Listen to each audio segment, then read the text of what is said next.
యేసుక్రీస్తు ప్రభువు ఈ లోకంలో జీవించిన దినాల్లో ఆయన చాలా సంభాషణలు కలిగి ఉన్నారు. He had so many conversations with people. ఆయన దగ్గరకు వచ్చిన ఎవరిని కూడా నీవు తక్కువ వాడివి, తక్కువ దానివి, నీతో మాట్లాడడానికి నాకు టైం లేదని యేసయ్య ఎప్పుడు చెప్పలేదండి. యేసయ్య దగ్గరకు ప్రశ్నలతో వచ్చిన వారికి ప్రశ్నలకు జవాబు ఇచ్చారు. యేసయ్య దగ్గరికి స్వస్థత కొరకు వచ్చిన వారిని స్వస్థపరిచి పంపించారు. యేసయ్య మాటలు విని ఆశీర్వాదం పొందుకోవాలని ఆశించిన వారి యొక్క ఆత్మీయ ఆకలిని ఆయన జీవవాక్కులు అందించడం ద్వారా ఆయన తీర్చారు.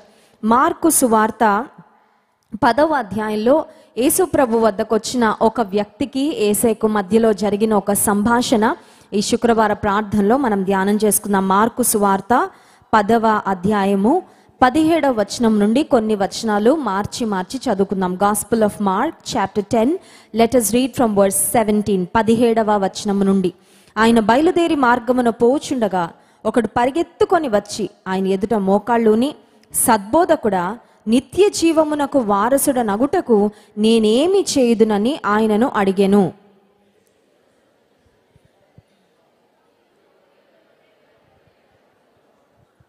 19వ వచనం. నరహత్య చేయవద్దు, వ్యభిచరింపవద్దు, దొంగిలవద్దు, అబద్ధ సాక్ష్యము పలుకవద్దు, మోసపుచ్చవద్దు, నీ తల్లిదండ్రులను సన్మానింపుము అను ఆజ్ఞలు నీకు తెలియను కదా అని అతనితో చెప్పెను.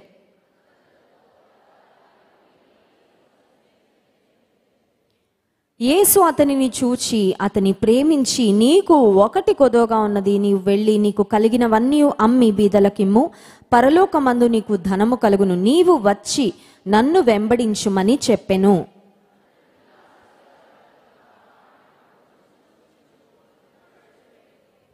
యేసు ప్రభు వద్దకు ఒక వ్యక్తి పరిగెత్తుకుంటూ వచ్చాడంటండి. అంటే ఏదో దారిలో వెళ్తా ఆయన యేసు ప్రభుని కలుసుకోలేదు. చాలా ఇంటెన్షనల్గా యేసు ప్రభు దగ్గరకు వచ్చాడు.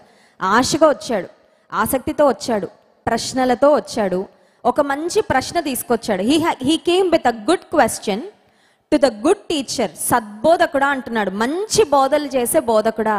అయ్యా నువ్వు చాలా మంచోడివి, నువ్వు సద్బోధకుడు అని పిలుస్తున్నాడు యేసు ప్రభును. సో యేసు ప్రభు అంటే చాలా మంచి అభిప్రాయం ఉంది ఇతనికి. యేసయ్య అంటే మన హృదయంలో ఒక సదాభిప్రాయం ఉండడం చాలా ప్రాముఖ్యం. యేసు ప్రభుని ద్వేషించే వాళ్ళు చాలా మంది ఉన్నారు. They just hate Jesus for no reason.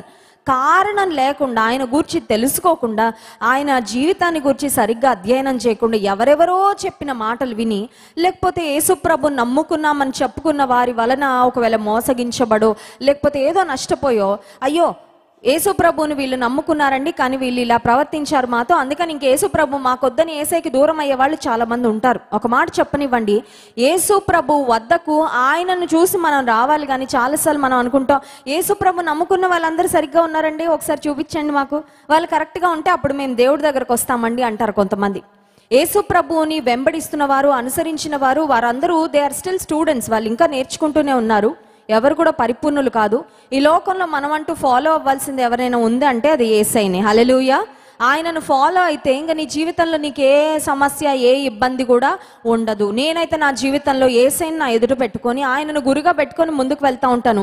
అందువల్ల ఒకవేళ నా ప్రక్కనున్న సహోదరుడు, నా పక్కనున్న సహోదరి, లేకపోతే నాకంటే వయసులో పెద్దవాళ్ళు, నాకంటే చిన్నవాళ్ళు ఏదన్నా నా ఎడల తప్పిదాలు చేసిన, అయ్యో వాళ్ళు క్రైస్తవులు, వాళ్ళు మందిరానికి వస్తున్నారు కానీ వాళ్ళు ఇలా ప్రవర్తిస్తున్నారు కాబట్టి వాళ్ళను బట్టి నేను మందిరానికి రానండి, వాళ్ళను బట్టి నేను దేవుని దగ్గరకు రానండి అని దేవునికి ఎప్పుడు దూరం అవును. ఎందుకంటే దేవునికి నాకు మధ్యలో ఉన్న సంబంధము, it is a personal relationship. దేవునికి మనకి మధ్యలో ఇంకా మూడో వ్యక్తిని ఎవరిని మనం పెట్టడానికి వీలు కూడా లేదు. ఈ వ్యక్తి చాలా మంచి పని చేశాడండి. ఏం పని చేశాడంటే నేరుగా యేసయ్య దగ్గరకు వచ్చాడు, ఒక మంచి ప్రశ్నతో వచ్చాడు. He came to the right person with the right question. కొంతమంది చూడండి తెలివి తక్కువ వాళ్ళు ఉంటారు, మంచి జ్ఞానవంతులు దొరకగానే పిచ్చి పిచ్చి ప్రశ్నలు అడుగుతారు.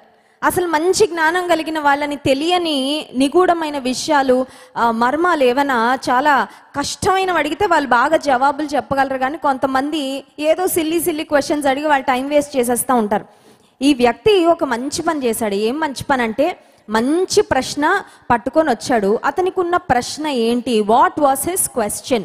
అతని మనసులో ఉన్న ప్రశ్న ఏంటంటే, సద్బోధకుడా, నిత్య జీవమునకు వారసుడనవుటకు నేనేమి చేయదు? నేను నిత్య జీవం పొందాలనుకున్నా, నేనేం చేయాలి? ఈ ప్రశ్న ప్రతి ఒక్కరూ మన మనసులో ఏదో ఒక సమయంలో రావాలండి. ఎందుకంటే ప్రశ్న రాకపోతే జవాబు వెతకం మనం. ప్రశ్న ఉంటేనే జవాబు దొరుకుతుంది. నిత్య జీవమునకు వారసుడనవుటకు నేను ఏమి చేయాలి? వ్యక్తికి చాలా మంచి ఆశ కలిగింది. యేసయ్య పలానా బ్యాంక్ ఎక్కడుందయ్యా అని అడగలేదు, పలానా బ్రాందీ షాపు ఎక్కడుందయ్యా అని అడగలేదు, పలానా డిస్కౌంట్ ఆఫర్లు ఏ షాప్లో ఇస్తున్నారయ్యా అని అడగలేదు, పలానా LIC పాలసీ ఎక్కడ కట్టాలయ్యా అని అడగలేదు. నిత్య జీవానికి వారసులు అవ్వాలంటే నేను ఏమి చేయాలి? ఒక మంచి ప్రశ్న యేసయ్య దగ్గరకు వచ్చి ఆ వ్యక్తి అడుగుతున్నాడు. అతని ఉద్దేశం సరైనదే, తెలుసుకోవాలి అని ఆశ ఉంది. ఒక మాట చెప్పనివ్వండి, దేవుని గురించి నీకు తెలుసుకోవాలని ఆశ ఉంటే నీ ఆశను దేవుడు ఖచ్చితంగా నెరవేరుస్తాడు. హల్లెలూయా. మత్తయి సువార్త 5వ అధ్యాయంలో దేవుని వాక్యంలో ఒక మాట వ్రాయబడింది చూడండి. మత్తయి సువార్త 5వ అధ్యాయము 6వ వచనం, నీతి కొరకు ఆకలి దప్పులు గలవారు ధన్యులు, వారు తృప్తిపరచబడుదురు. హల్లెలూయా. నీతి కొరకు ఆకలి దప్పిక ఎవరికి ఉంటుందో వారు ధన్యులంట. ఈ రోజుల్లో కొంతమంది కొన్ని రకాలైన ఆకలి లేకపోతే దప్పిక ఉంటుంది. కొంతమందికి దప్పిక లిక్కర్ తాగితే తప్ప తీరదండి, ఆ దాహం అన్నమాట. కొంతమందికి భయంకరమైన దృశ్యాలు చూస్తేనే కానీ వాళ్ళ కళ్ళు సాటిస్ఫై అవ్వవు, వారికి ఉన్న దాహం అలాంటిది.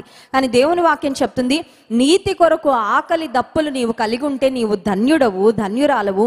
నీ యొక్క ఆకలిని దేవుడు తృప్తిపరుస్తాడు. ఈ వ్యక్తి ఒక ఆకలితో వచ్చాడు, ఒక ఆశతో వచ్చాడు, ఒక ఇంట్రెస్ట్తో వచ్చాడు. మంచి ఇంట్రెస్టే. నిత్య జీవానికి వారసుడు నవ్వుటకు నేను ఏమి చేయాలి? అప్పుడు యేసయ్య ఒక ఎదురు ప్రశ్న ఇంకోటి అడుగుతున్నారండి. 18వ వచనంలో, యేసు నన్ను సత్పురుషుడని ఏల చెప్పుచున్నావు? దేవుడొక్కడే కానీ మరి ఎవడునూ సత్పురుషుడు కాడు. యేసయ్య ఈ వ్యక్తి హృదయంలో ఉన్న ఆంతర్యాన్ని ఎరగాలని మళ్ళీ మళ్ళీ ప్రశ్న అడుగుతున్నాడండి.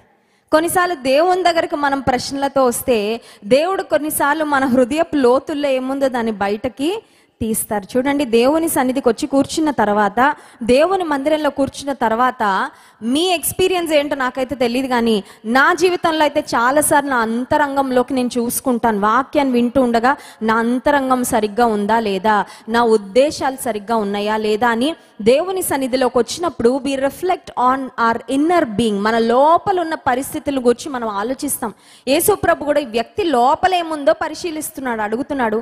నువ్వేదో మామూలు బోధకుడిని నా దగ్గరకు వచ్చి అడుగుతున్నావా, లేకపోతే నేను నిత్య జీవము నీకు ఇవ్వగలనని తెలిసి అడుగుతున్నావా, నేను దేవుడిని గుర్తించి అడుగుతున్నావా, లేక నేను అందరూ మనుషులలో ఒకనిగా నన్ను గుర్తించి నువ్వు అడుగుతున్నావా అన్నట్లు యేసు ప్రభు అడుగుతున్నాడు. సద్బోధకుడు అని నన్ను పిలుస్తున్నావు, దేవుడు తప్ప ఇంకెవరు కూడా మంచివారు సత్పురుషులు లేరు కదా అని యేసయ్య చెప్తూ 19వ వచనంలో, నరహత్య చేయవద్దు, వ్యభిచరింపవద్దు, దొంగిలవద్దు, అబద్ధ సాక్ష్యం పలుకవద్దు, మోసపుచ్చవద్దు, తల్లిదండ్రులను సన్మానింపుము అను ఆజ్ఞలు నీకు తెలియను కదా అని అతనితో చెప్పాను. ఇక్కడ ఒక పెద్ద లిస్ట్ ఇచ్చారండి యేసయ్య.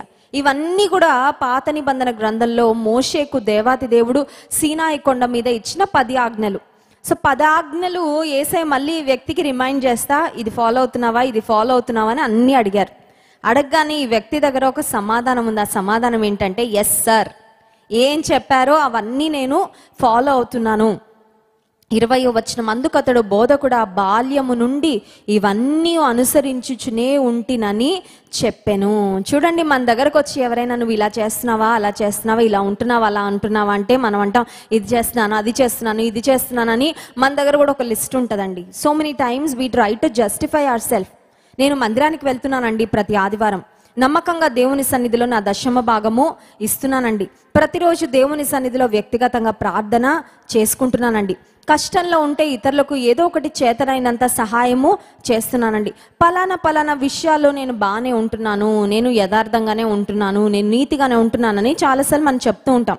ఈ వ్యక్తి కూడా యేసు ప్రభు 10 ఆజ్ఞలను నువ్వు పాటిస్తున్నావా అని అడిగితే అన్నీ పాటిస్తున్నాను అని చెప్పగానే యేసయ్య చెప్పిన మాట 21వ వచనంలో, యేసు అతని చూచి అతని ప్రేమించి, నీకు ఒకటి కొదువుగా ఉన్నది, నీవు వెళ్ళి నీకు కలిగినవన్నీ అమ్మి బీదలకిమ్ము, పరలోకమందు నీకు ధనము కలుగును, నీవు వచ్చి నన్ను వెంబడించుమని చెప్పెను.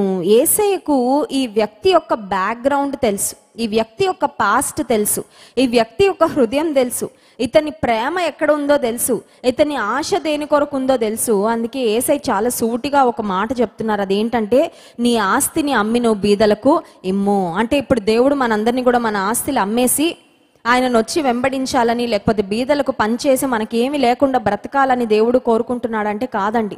అక్కడ ఆ వ్యక్తి యొక్క ప్రేమ, ఆ వ్యక్తి యొక్క హృదయము, ఆ వ్యక్తి యొక్క ఆశ అంతా తనకి ఉన్న ధనము మీద మాత్రమే ఉంది.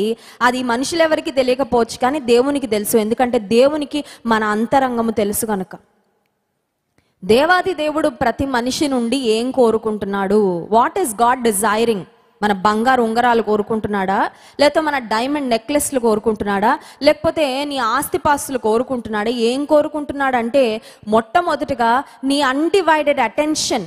జీవితంలో ఫస్ట్ ప్లేస్ దేనికంటే దేవునికి అనే స్థానంలో మనం ఉండాలి అని దేవుడు కోరుకున్నాడు. అది ఈ వ్యక్తి అది ఇవ్వట్లేదండి.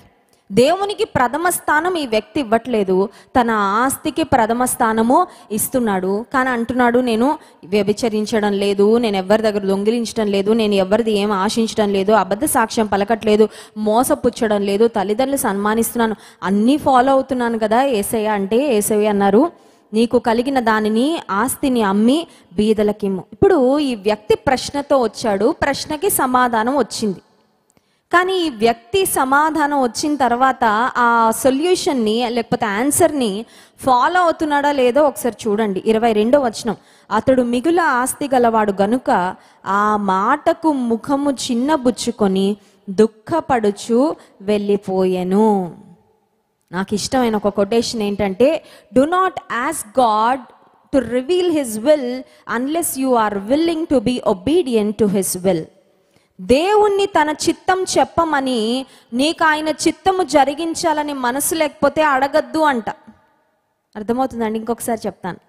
దేవుని చిత్తం జరిగించాలి అనే సంసిద్ధత నీకు లేకపోతే, దేవుని చిత్తం ఏంటి, చిత్తం ఏంటి, చిత్తం ఏంటని అడగొద్దు. ఎందుకంటే ఆయన చిత్తాన్ని తెలుసుకొని ఆయన చిత్తం జరిగించకుండా వెళ్ళిపోతే అది తప్పే, అది పాపమే కదండి.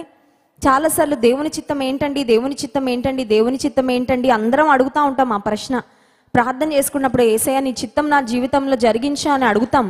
కానీ కొన్నిసార్లు దేవుడు ఇది నా చిత్తం అంటే, అమ్మో నీ చిత్తము జరిగించడం మాత్రం నాకు చాలా కష్టమయ్యా, అమ్మో నీ చిత్తం జరిగించాలంటే నేను విశ్వాసంతో బ్రతకాలి కదా, నీ చిత్తాన్ని నేను జరిగించాలంటే నేను అవమానాలు ఎదుర్కోవాలి కదా, నీ చిత్తాన్ని జరిగించాలంటే కొంతమంది స్నేహితులు నన్ను విడిచిపెట్టి వెళ్ళిపోతారు కదా, నీ చిత్తాన్ని జరిగించడం అంటే కొన్ని త్యాగాలు నేను చేయాలి కదా, వాటన్నిటికైతే నేను సిద్ధంగా లేను. అందుకని నీ చిత్తం అయితే చెప్పించుకున్నాను కానీ నీ చిత్తం మాత్రం నేను నెరవేర్చను అన్నట్లుగా కొన్నిసార్లు మనము మన జీవితాలలో ప్రవర్తిస్తూ ఉంటాం. ఈ వ్యక్తి అంటున్నాడు, అమ్మో నాకు చాలా ఆస్తి ఉంది, నా ఆస్తిని అమ్మడానికి నాకైతే మనసు లేదు. And he felt very disappointed and he left Jesus.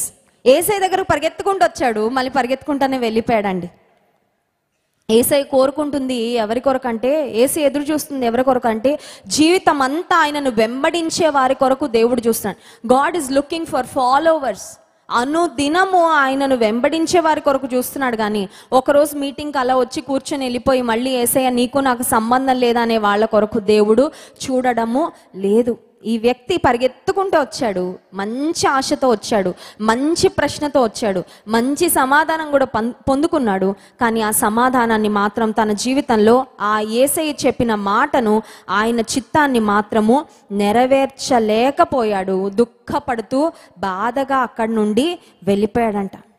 అయిపోయిన తర్వాత 28వ వచనంలో చూడండి, పేతురు యేసయ్యతో చెప్తున్న మాట.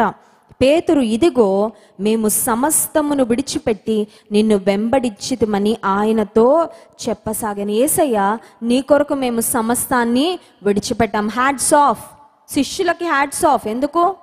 గొప్ప బోధకుడే యేసయ్య, ఆయన పిలుపు గొప్పదే. ఆయన ద్వారా పిలిపించుకోవడం, లేకపోతే ఆయన శిష్య బృందంలోకి ఇన్విటేషన్ రావడం అనేది గొప్ప ఆధిక్యత. కానీ వారు ఆ మాటకు లేకపోతే ఆ ఇన్విటేషన్కు స్పందించారు.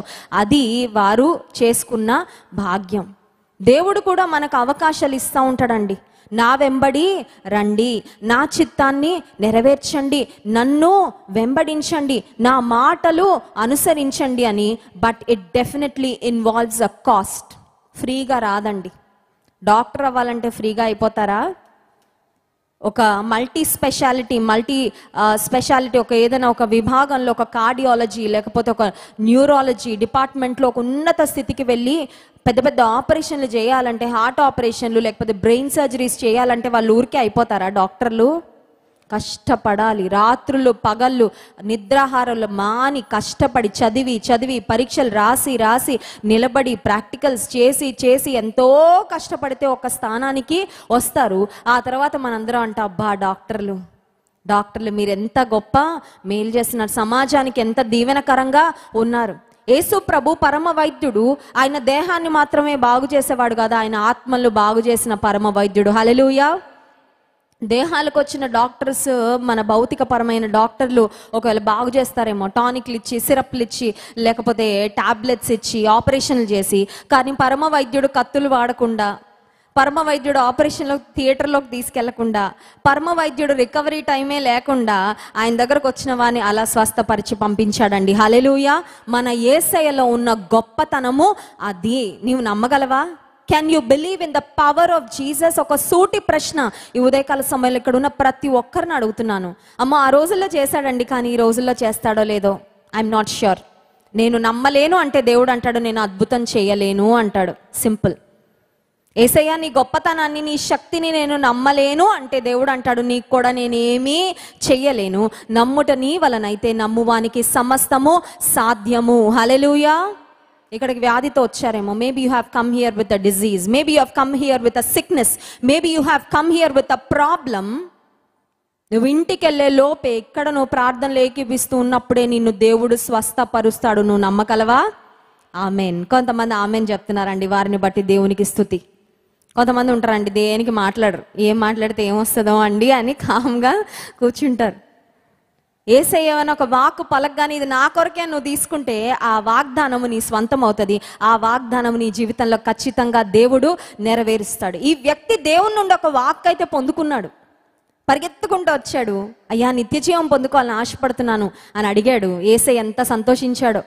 అరే ఈ వ్యక్తి ఆస్తిపాస్తులను అడగట్లేదే, ఈ వ్యక్తి ఆరోగ్యం అడగట్లేదే, ఈ వ్యక్తి ఇంకేదో అడగట్లేదే, నిత్య జీవం పొందాలని కోరుకుంటున్నాడని యేసయ్య సంతోషించాడు. కానీ వెంటనే ఆ వ్యక్తి యేసయ్యను కూడా డిసప్పాయింట్ చేసి వెళ్ళిపోయాడు.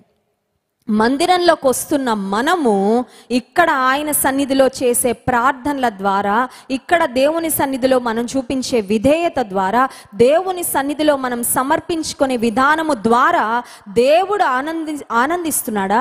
ఆయన ఆనందింపజేస్తున్నామా? లేకపోతే వచ్చి అంతా వినేసి అన్ని ఇక్కడ వదిలిపెట్టి వెళ్ళిపోతున్నామా? ఆ వ్యక్తి అదే చేశాడు కదండి. పరిగెత్తుకుంటూ వచ్చాడు, యేసయ్య నోటి నుండి వచ్చిన బంగారు పలుకులు తీసుకున్నాడు, అక్కడే వదిలిపెట్టి వెళ్ళిపోయాడు. నా వల్ల కాదయ్యా అని. అయ్యో నేను వెంబడించలేను, అయ్యో నేను నా ఆస్తిని విడిచిపెట్టలేను, నాకు ఇంకా వేరే బిజినెస్లు ఉన్నాయి, నాకు ఇంకా వేరే పనులు చాలా ఉన్నాయి, sorry I can't do it. వెళ్ళిపోతే పేతురు అంటున్నాడు, యేసయ్య అతను వదిలిపెట్టలేకపోయాడు అతని జీవితంలో ఉన్నవి.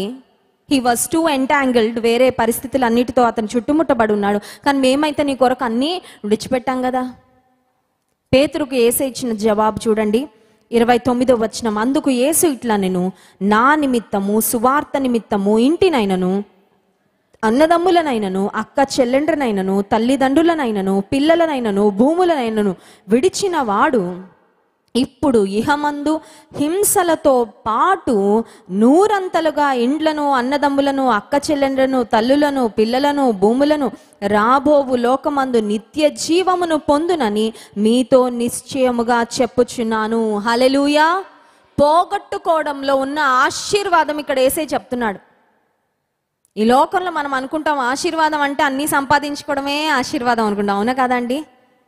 అన్ని సంపాదించుకుంటే ఆశీర్వాదం పొందినవారు, అన్ని కలిగిన వారు భాగ్యవంతులు. కానీ ఇక్కడ యేసయ్య అంటున్నాడు, నా కొరకు నువ్వేమన్నా కోల్పోయావా? నువ్వు నిజంగా ఆశీర్వాదం పొందిన వ్యక్తివి. ఎందుకంటే నీకు నేను 100 రెట్లు తిరిగి ఇస్తాను. I will give you 100 times. 100 రెట్లు నీకు నేను తిరిగి ఇస్తాను. మీలో చాలా మంది, మన మందిరానికి వచ్చి చాలా మంది చెప్పే సాక్ష్యం ఒకటే, యేసు ప్రభు నందు విశ్వాసం ఉంచిన తరువాత మా బంధువులు వదిలిపెట్టేశారండి, ఫంక్షన్స్కి పిలవడం మానేశారండి, మా ముఖం కూడా చూడడం ఇష్టం లేదని చెప్పేశారండి, మమ్మల్ని అసహించుకుంటున్నారండి. ఎందుకంటే మందిరానికి వెళ్తారా, యేసు ప్రభుని నమ్ముకుంటారా, బైబిల్ పట్టుకొని తిరుగుతారా అని చాలా తక్కువగా చూస్తున్నారండి అని మీలో కొంతమంది ఒంటరి వారు అయిపోయినట్టు ఫీల్ అవుతున్నారు. కానీ యేసయ్య చెప్తున్న మాట ఏంటో తెలుసా? నా కొరకు అన్నదమ్ములనైనా, అక్క చెల్లెండనైనా, ఇంకెవరినైనా ఏదైనా మీరు కోల్పోతే, మీరు దాన్ని వదులుకుంటే మీకు 100 నేను ఫలం ఇస్తానంటున్నాడు. హల్లెలూయా. What exactly is Jesus talking about? యేసు ప్రభు దేని గురించి మాట్లాడుతున్నారంటే, is talking about gaining through losing. కొన్ని యేసయ్య కొరకు వదులుకుంటే ఆయన నీకు ఇచ్చే ఆశీర్వాదం ఎంత గొప్పదో చెప్తున్నాడండి. హల్లెలూయా. ఒకటి కొంటే ఒకటి ఫ్రీ అంటారు. ఇక్కడ యేసయ్య అంటున్నాడు, ఒకటి వదిలితే 100 ఫ్రీ అంటున్నాడు. హల్లెలూయా. అర్థమవుతుందండి? అర్థమయ్యే విధానాలు చెప్తున్నాను. ఒకటి కొంటే ఒకటి ఫ్రీ అంటే ఇంకా షాప్ ఖాళీ ఉండదు. 9ంటికి ఆ షాపు యజమానుడు అందరినీ బయటకు దోసి తాళం వేయాలి. అలా ఉంటుంది రష్. ఎందుకంటే అమ్మో ఒకటి ఫ్రీగా వచ్చేస్తుందా అని. యేసయ్య ఏం చెప్తున్నాడు తెలుసా? విశ్వాసంతో నా కొరకు ఏదైనా వదిలిపెట్టు నువ్వు, నేను నీకు 100 ప్రతిఫలము ఇస్తాను. హల్లెలూయా. ఈ లోకంలోనే కాదు, పరలోకంలో కూడా నేను నీకు ఇస్తాను. ఇట్స్ లైక్ డబల్ ధమాకా. భూమి మీద ఇస్తాను, పరమునందు కూడా ఖచ్చితంగా ఇస్తాను. నా జీవితంలో ఖచ్చితంగా నేను ఈ సాక్ష్యం చెప్పగలను. అమెరికా దేశానికి ఉద్యోగం నిమిత్తం వెళ్ళిన తర్వాత దైవజనులు జాన్ వెస్లీ గారు అమెరికా దేశానికి వస్తే, భారతదేశానికి వచ్చి నాతో పాటు నువ్వు సేవ చేయడానికి సిద్ధమా అని అడిగారు దైవజనులు. అప్పటికే దేవుడు నా మనసును సిద్ధపరిచాడు. కష్టపడి పని చేస్తూ ఉన్నాను, ఉద్యోగం చేస్తూ ఉన్నాను. అమెరికా వెళ్ళిన ఎవరినైనా చూడండి, అక్కడ జీవితానికి అలవాటు పడితే, అక్కడున్న సుఖ సౌఖ్యాలకు అలవాటు పడితే ఇంకెప్పుడు ఇండియా తిరిగి రారు. చదువుకోవడానికి వెళ్ళిన వాళ్ళు అక్కడే సెటిల్ అయిపోతారు, ఉద్యోగానికి వెళ్ళిన వాళ్ళు అక్కడే సెటిల్ అయిపోతారు. మ్యాక్సిమం గ్రీన్ కార్డు తెచ్చుకోవాలని కోరుకుంటారండి. గ్రీన్ కార్డు తెచ్చుకొని ఒక సిటిజన్, అమెరికన్ సిటిజన్ అనిపించుకుంటే ఎన్ని ప్రివిలేజెస్, ఎన్ని ఆధిక్యతలో. చేతి నిండా డబ్బు ఉంటుంది, అన్నిటికీ ఇన్సూరెన్స్ పాలసీలు ఉంటాయి, ఏ కష్టం ఏ ఇబ్బంది ఉండదు, చాలా సౌఖ్యవంతమైన జీవితం. అలాంటి సందర్భంలో దైవజనుల యొక్క సంబంధం రాకముందు ఒక మ్యారేజ్ ప్రపోజల్ నాకు వచ్చిందండి. ఆ మ్యారేజ్ ప్రపోజల్లో మరొక స్టేట్లో మా దూర బంధువులు, మా అంకుల్ వాళ్ళు ఉన్నారు. వాళ్ళు ఫోన్ చేసి చెప్పారు, అమెరికా దేశంలోనే పలానా రాష్ట్రంలో ఒక కుటుంబం, చాలా సుసంపన్నమైన కుటుంబం, వాళ్ళకి అమెరికాలో చాలా ఇళ్ళు ఉన్నాయి, భారతదేశంలో అపార్ట్మెంట్లు చాలా ఉన్నాయి, చాలా ఆస్తి పరులు, ఆస్తి కోట్లలోనే ఉంటుంది. వాళ్ళకి ఎంత బంగారం ఉందో చెప్పలేం. మొట్టమొదటి కోడలు, అమెరికన్ కోడలు, ఆమె అసలు బంగారం పెట్టుకోదు. అత్తగారి బంగారం అంతా రెండో కోడలికి ఇవ్వాలని రెడీగా ఉన్నారు.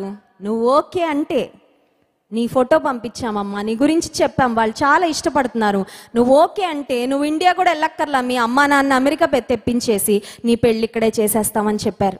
నేను అన్నాను, ఇది నేను తీసుకునే నిర్ణయం కాదు అంకుల్, మా డాడీతో మా మమ్మీతో మాట్లాడండి అంటే మా నాన్నగారికి ఫోన్ చేశారండి. చేసిన తర్వాత మా నాన్నగారు అన్ని విన్నారు. విన్న తర్వాత మా డాడీ నాకు ఫోన్ చేశారు. మా తల్లిదండ్రులు ఇద్దరు దేవుని సేవలో, మా నాన్నగారు తన జాబ్కి రిజైన్ చేసి వాలంటరీ రిటైర్మెంట్ ఇచ్చి దేవుని యొక్క పిలుపుకు లోబడి సంపూర్ణ సేవలో ఉన్నారు మా నాన్నగారు.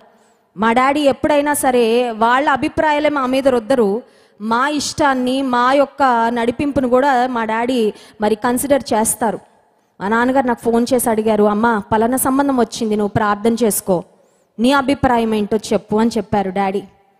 నేను అన్నాను, ఓకే డాడీ, నేను ప్రార్థన చేసుకొని చెప్తాను. ప్రార్థన చేసుకున్న తర్వాత మా నాన్నగారికి ఫోన్ చేసి ఒకటే మాట చెప్పానండి, కోట్ల ఆస్తులున్న సంబంధం నాకు వద్దు డాడీ, కోట్ల ఆత్మలు సంపాదించే సంబంధం నాకు కావాలని చెప్పాను. హల్లెలూయా. ఇదే ఎగ్జాక్ట్లీ ది సేమ్ వర్డ్. మా నాన్నగారిని పిలిచి మీరు అడగండి, చెప్తారు. కోట్ల ఆస్తి ఉన్న వాళ్ళు అక్కర్లేదు, కోట్ల ఆత్మలు సంపాదించే వాళ్ళు కావాలి. అంటే మీరు అనుకుంటున్నారేమో అప్పటికి జాన్ వెస్లీ గారి సంబంధం ఆల్రెడీ వచ్చింది అందుకని దాని గురించి అలా మాట్లాడానని. కాదండి, అప్పటికి దైవజనులు మా ఊరికి రాలేదు. అప్పటికి అసలు నేను దైవజనుల దృష్టిలో కూడా నేను వెళ్ళలేదు. కానీ దేవుడు నడిపింపు ఇవ్వలేదు. నా హృదయం ఎప్పుడు ధనం కొరకు కాదు, నా హృదయం ఎప్పుడు బంగారం కొరకు, ఆస్తిపాస్తుల కొరకు కాదు.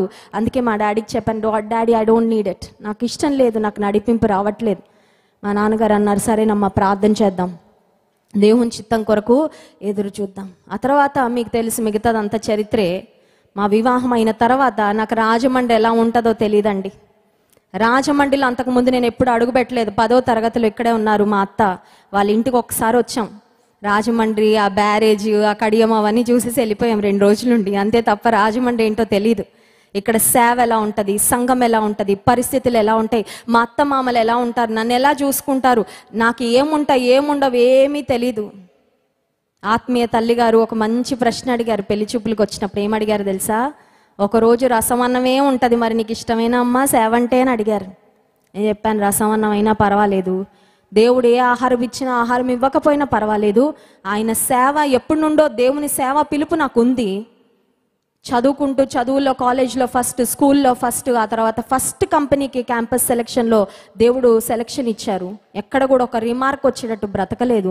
దేవుడు తన కృపను అనుగ్రహిస్తూనే వచ్చాడు. దేవుని సేవ కొరకు నన్ను ఎప్పుడో ప్రతిష్ఠించుకున్నాడు, ప్రత్యేకపరుచుకున్నాడు. ఆయన సేవ చేయడానికి నేను సిద్ధమని చెప్పానండి. హల్లెలూయా. ఎందుకు ఈ మాటలు చెప్తున్నానంటే, యేసయ్య సేవ కొరకు నా ఉద్యోగాన్ని, నా జీవనోపాధి నేను వదిలిపెట్టి వచ్చాను. ఈ మందిరం కట్టే వరకు ఒక్క చీర కూడా కొనుక్కోలేదండి నేను. ఈ మందిరం కట్టబడే వరకు నా బర్త్డేకి, మా పెళ్లి రోజుకి కూడా కొనుక్కోలే ఒక చీర కూడా. ఎందుకో తెలుసా? ఆ 1000 రూపాయలు, ఆ 2000 దేవుని మందిరానికి ఉపయోగపడితే నేను ఎందుకు కొనుక్కోవాలి?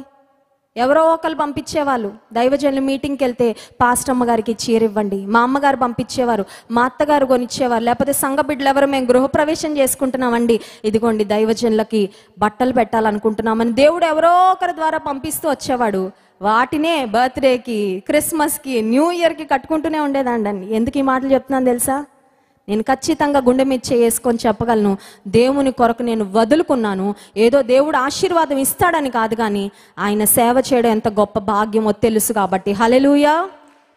దేవుడు ఒకవేళ మీ దగ్గరకు వచ్చి అడిగితే, నా కొరకు ఏదైనా వదులుకున్నావా? Have you sacrificed anything for me? నా కొరకు ఏదైనా వదులుకున్నావని అడిగితే చెప్పడానికి మన దగ్గర ఏమైనా ఉందా? పేతురు అంటున్నాడు, యేసయ్య నీ కొరకు సర్వాన్ని మేము వదులుకొని వచ్చాం. ఎస్, నీ సమయాన్ని నీ సొంత పనుల కొరకు వాడుకోకుండా దేవుని కొరకు నువ్వు ఖర్చు పెట్టడానికి ఏదైనా వదులుకుంటున్నావా?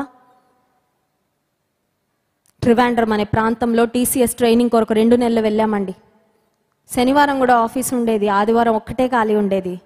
నా ఆశ ఒకటే, దేవుని సేవలో ఏదో ఒకలాగా వాడబడాలని. ఆదివారం అందరూ పనులన్నీ చేసుకునే వాళ్ళు, షాపింగ్, లేకపోతే ఈ బట్టలు ఉతుక్కోవడము, లేకపోతే మిగతా పనులన్నీ వారం అంతట్లో ట్రైనింగ్లో బిజీగా ఉంటాం కాబట్టి ఆదివారం చక్కగా రెస్ట్ తీసుకునేవారు. నేను ట్రివాండ్రం వెళ్ళక ముందే అక్కడ మందిరం ఎక్కడుంది, ఇంగ్లీష్లో వాక్యం బోధించే మందిరం ఎక్కడుంది, ఎందుకంటే అక్కడ అన్ని మలయాళం సంఘాలు. నేను వెళ్తే నాకేం అర్థం కాదు, నాకు వాక్యాహారం కావాలి, నేను అక్కడ కూడా వాక్యాహారం చేత పోషించబడాలి. 2 నెలలు వాక్యం లేకుండా నేను బ్రతకూడదు. అప్పట్లో ఆన్లైన్ సర్వీసులు లేవండి అని ముందే కనుక్కొని ఒక సంఘం ఉంటే 2 బస్సులు మారెళ్ళేదాన్నండి ప్రతి ఆదివారం. మా ఫ్రెండ్స్ అందరూ పిచ్చిదానిలా చూసేవాళ్ళు. పొద్దునే ఆఫీస్కి వెళ్ళిపోయినట్టు బయలుదేరి వెళ్ళిపోతుందని. వెళ్ళిపోయి అక్కడ సంఘంలో చిన్న బిడ్డలు ఉంటే వారికి ప్రతి ఆదివారం సండే స్కూల్ చెప్పేదాన్ని, వారికి దేవుని వాక్యాన్ని బోధిస్తూ ఉండేదాన్ని. ఆ పిల్లలందరూ వచ్చేటప్పుడు కన్నీళ్ళు పెట్టుకున్నారు, అక్క నువ్వు అప్పుడే వెళ్ళిపోతున్నావా అని. నాకు చాలా బాధ కలిగింది వారిని విడిచిపెట్టి రావడానికి. కానీ ఒకటి చెప్పగలను, వెళ్ళిన చోటల్లా దేవుని కొరకు ఏదో ఒక పని చేయడానికే దేవుడు సహాయం చేశాడు. హల్లెలూయా. నీ సమయం దేవుని కొరకు వెచ్చిస్తున్నావా? నీ ధనము దేవుని కొరకు వెచ్చిస్తున్నావా? నీ ప్రయాస దేవుని కొరకు వెచ్చిస్తున్నావా? Have you sacrificed anything for the sake of Christ? దేవుని కొరకు ఏదైనా త్యాగం చేయడానికి నీవు సిద్ధమేనా? ఆ వ్యక్తి సంసిద్ధుడుగా లేడండి, పరిగెత్తుకుంటూ అయితే వచ్చాడు. యేసయ్య నిత్య జీవానికి వారసుని అవ్వాలంటే నేనేం చేయాలి అని అడిగాడు. కానీ తన జీవితంలో విధేయత లేదు, తన జీవితంలో సమర్పణ లేదు, తన జీవితంలో సంసిద్ధత లేదు. ఓన్లీ ఆసక్తే ఉంది. దేవుని బిడ్డలకు ఆశ ఉండాలి, ఆసక్తి ఉండాలి, అంతకన్నా ప్రాముఖ్యంగా సమర్పణ ఉండాలి. హల్లెలూయా. ఇక్కడ ఏం వింటున్నావో అది వెళ్ళి ఫాలో అయ్యే సమర్పణ ఉండాలి. ఇక్కడ ఏం వింటున్నామో అది వెళ్ళి జీవితంలో పాటించగలిగే ఆ పట్టుదల మనకి ఉండాలి. అప్పుడే దేవుడు మన జీవితాల ద్వారా ఘనపరచబడతాడు.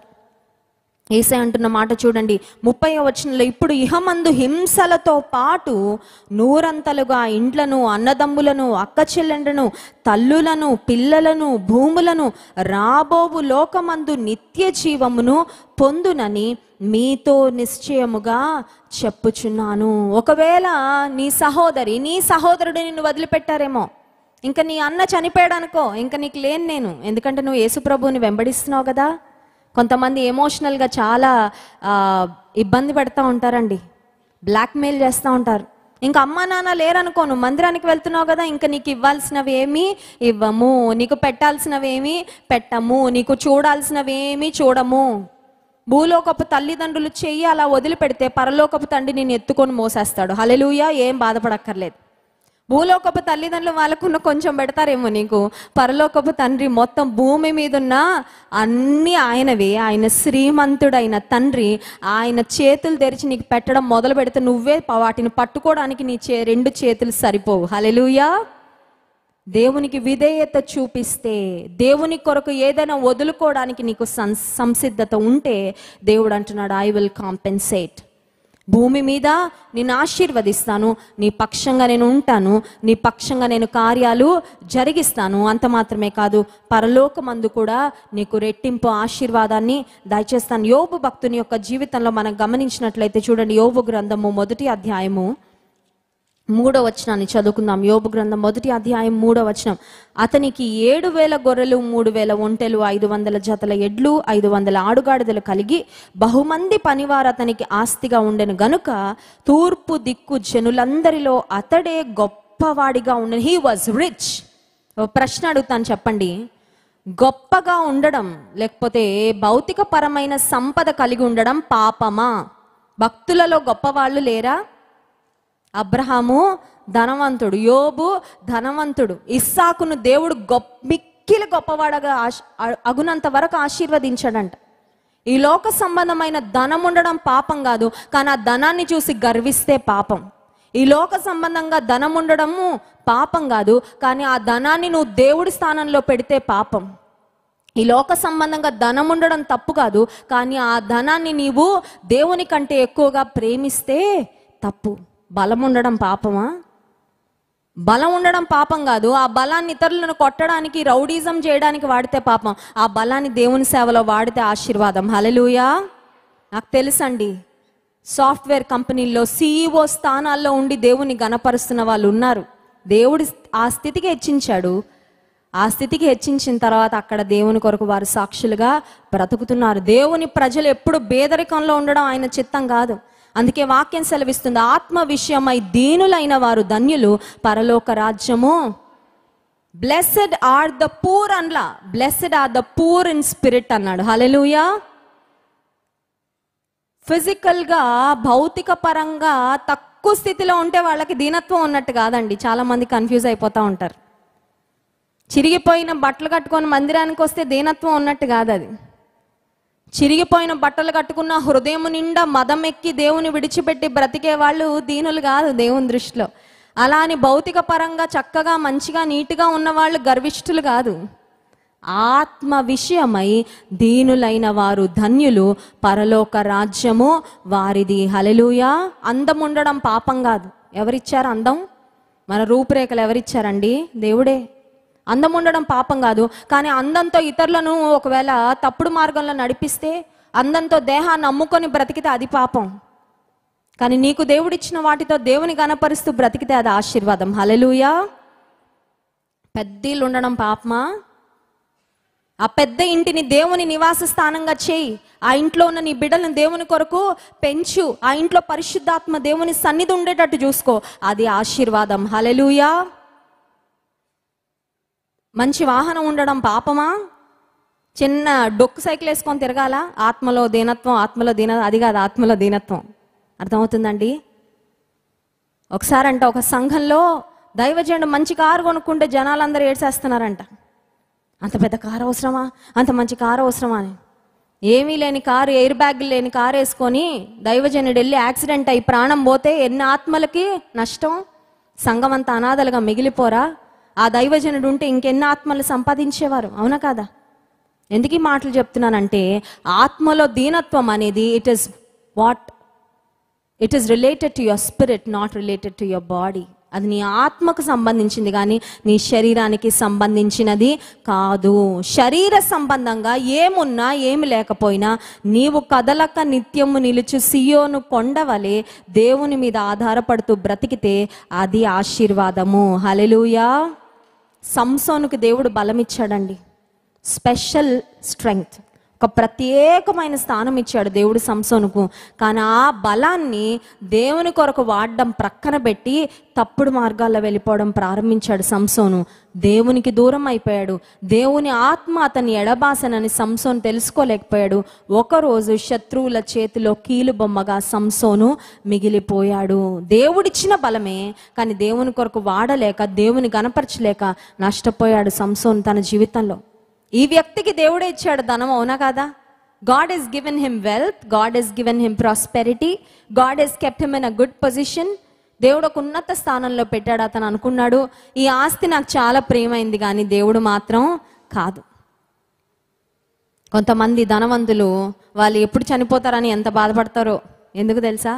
అమ్మో ఇంత ఆస్తి కూడా పెట్టేసాం, ఇది ఎవరికి విడిచిపెట్టి వెళ్ళాలండి, దీన్ని తర్వాత ఎవరు అనుభవిస్తారు?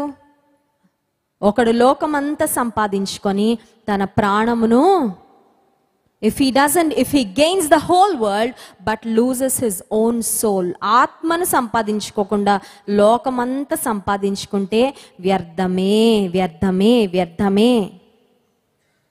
మన ఆత్మ రక్షించబడిందా?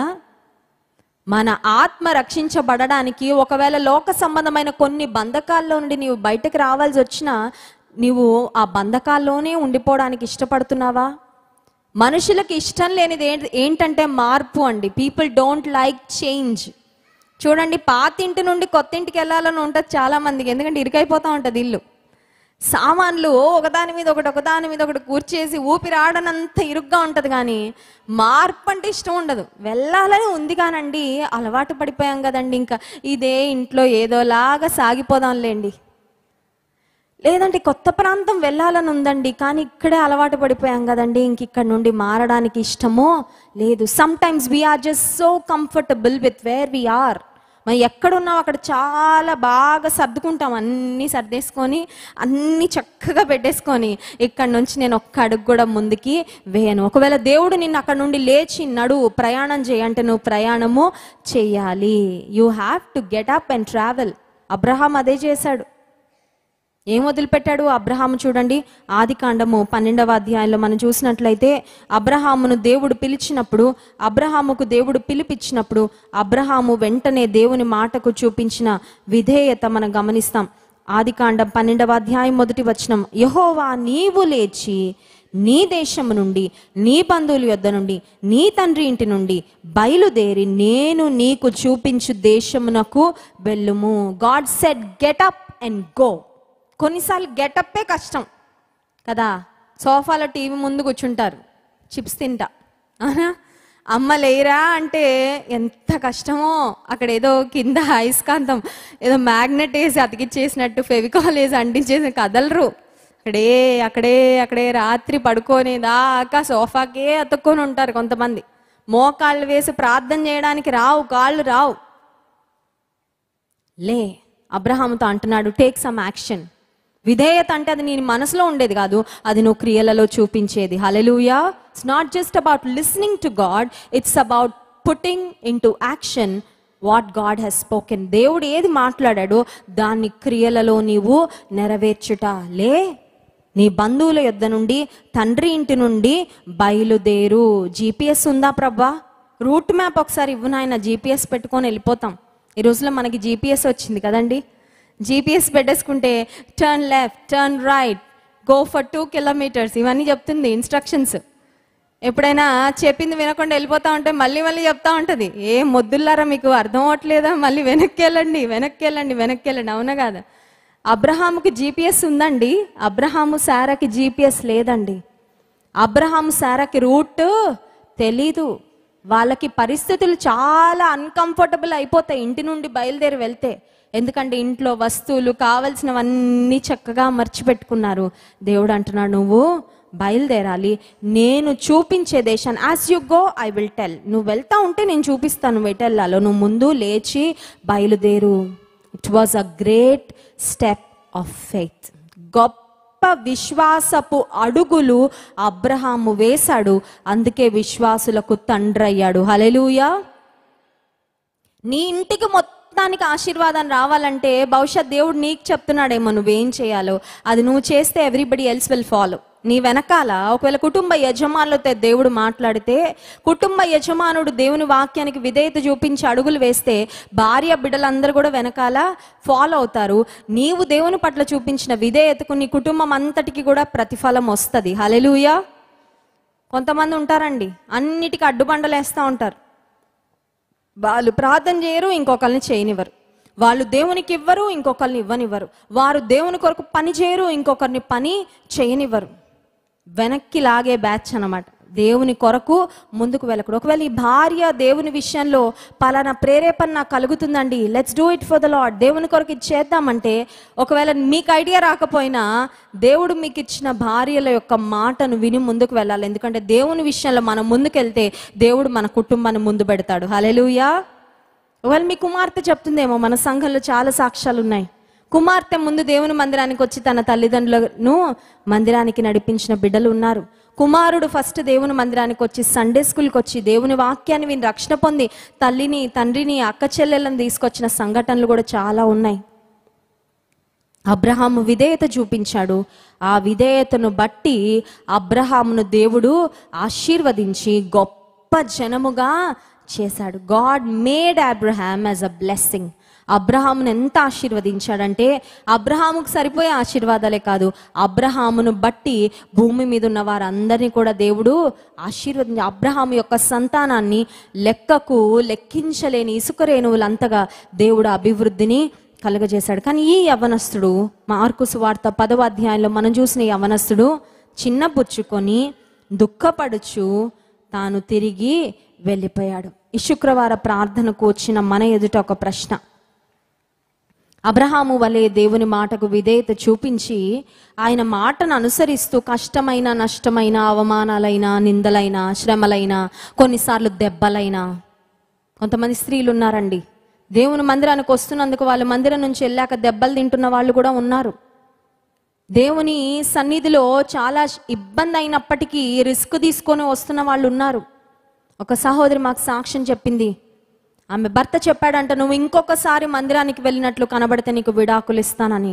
అయినా ఆమె దేవుని మందిరానికి రావడం మానలేదు. హల్లెలూయా. దేవుడే ఆమె కుటుంబాన్ని నిలబెట్టాడు. ఎందుకు ఈ మాట చెప్తున్నానంటే, కొన్నిసార్లు దేవుని కొరకు ఒక్క అడుగు ముందుకు వేయాలంటే 10 కారణాలు వెతుక్కుంటాం మనం ఎక్కడున్నాం అక్కడ ఆగిపోవడానికి. అపవాది వెనక్కి లాగాలని చూస్తుంటే, దేవుని వాక్యము ద్వారా ఏమో దేవుడు మనల్ని ముందుకు నడిపించాలని చూస్తుంటే, sometimes we are in a state of dilemma. మధ్యలో నిలబడిపోతాం. చూద్దాంలేండి, తర్వాత చూద్దాం, తర్వాత చేద్దాం, తర్వాత ప్రార్థన చేద్దాం, తర్వాత నిర్ణయాలు తీసుకుందాం, తర్వాత అడుగులు వేద్దాం, తర్వాత అనుకుంటే అపవాది నీకు వాతేసేసాడంట. పెద్ద పాస్టర్ గారు చెప్తా ఉంటారు కదా, సాతాను విశ్వాసులకు ఒక వాతేసాడంట. ఏం వాత? తరువాత అనే వాతేసాడంట. కొంతమంది టుమారో అని రాసి పెట్టుకుంటారండి. ప్రేయర్ అనగానే టుమారో కదండి, చర్చ్ అంటే tomorrow, give to the lord tomorrow. ఇది మానేయాలి, ఈ చెడు అలవాటు మానేయాలి. అపవాది అంటాడు రేపు మానే, ఈరోజు మంచి రోజు కాదు రేపు మానే, రేపు అంటాడు మళ్ళీ రేపు మానే అంటాడు కదండి. ఈ చెడు స్నేహం మానేయి అని దేవుడు చెప్తుంటే అపవాది అంటాడు తర్వాత. ఈ చెడు దృశ్యాలు చూడడం మానేయి దేవుడు అంటాడు, అపవాది అంటాడు తర్వాత. ఈ చెడు మాటలు మాట్లాడడం మానేయి, నీ నోటిని నీతికి సాధనంగా వాడంటే అపవాది అంటాడు లే తర్వాత. అలవాటు పడిపోయావు కదా, ఈ మాటలు మాట్లాడడానికి చాలా అలవాటు పడిపోయావు. కీప్ టాకింగ్ పర్వాలేదు, తర్వాత చూసుకుందాంలే, వచ్చే సంవత్సరం చూసుకుందాంలే, 40 సంవత్సరాలు వచ్చాక చూసుకుందాం, 60 సంవత్సరాలు వచ్చాక చూసుకుందాం, రిటైర్మెంట్ అయ్యాక చూసుకుందాం, మనవాళ్ళు మనవరాళ్ళు పుట్టాక చూసుకుందాం. అప్పటి వరకు నువ్వు ఉంటావో లేదో ఎవరికి తెలుసమ్మా. అబ్రహాము దేవుని మాటకు విధేయత చూపించి హీ స్టార్టెడ్ హిస్ జర్నీ. విశ్వాస ప్రయాణం ప్రారంభించిన తర్వాత ఒక్కొక్క అడుగు అబ్రహాము ముందుకి వెళ్ళాడు. సమస్యలు రాలేదా? వచ్చాయి. సవాళ్ళు రాలేదా? వచ్చాయి. నిందలు రాలేదా? వచ్చాయి. ఇబ్బందికరమైన పరిస్థితులు రాలేదా? వచ్చాయి. కానీ విశ్వాసం గెలిచింది. హల్లెలూయా. నీలో నిజమైన విశ్వాసం ఉంటే నువ్వు ముందుకే వెళ్తావు. You will not stop anywhere.